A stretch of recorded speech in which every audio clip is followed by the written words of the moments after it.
नमस्कार सबैजनामा। विशेष गरी यसपालि फुलेको फुलहरूमध्ये तपाईले हेर्न सक्नुहुनेछ। यहाँ पोर फुलेको चाहिँ यसपालि चाहिँ यस्तो फुल्यो है। पोर चाहिँ धेरै यसमा भनेपछि फुलहरू थियो भने चाहिँ यसपालि चाहिँ साह्रै बेसी फुलेन। मैले अलिकति यसलाई राम्रो केयर दिनु सकेन छु, तरै पनि यतिको फुलेको छ। हेर्न सक्नुहुन्छ है साथी हो। यो तरिकाको चाहिँ मैले फुलाउन सकेको छु। अनि यो हेर्नुहोस्, यो पनि फुलिरहेको छ है।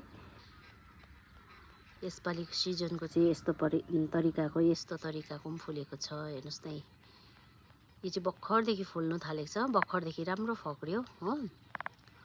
यो 1 हप्ता जस्तो भएको छ फक्रेको यो पनि। अनि यो पनि एकदम हेर्दा चाहिँ राम्रै छ, साह्रै नराम्रो छैन। फुल भनेपछि है सबैलाई मनपर्ने कुरो हो। जस्तो फुले पनि फुल चाहिँ फुलै हो है। सिम्बिडियम अर्किडहरू मध्येमा अब धेरै प्रकारको त फुल्नेवाला छ, तर तिनीहरू मध्येमा चाहिँ यिनीहरू छ। हेर्न सक्नुहुन्छ। यो चाहिँ अहिले फिलहाल 1 हप्ताहरू जस्तो भयो फक्रेको। हेर्नुहोस् है कति दामी छ। यो एकदम लामोमा भएर जान्दो रहेछ, तरै पनि नराम्रो चाहिँ छैन। फुलहरू धेरै ठुल्ठुलो। अनि यहाँ त्यो अघिकै जस्तो फुल फेरि अर्को पट पनि छ है।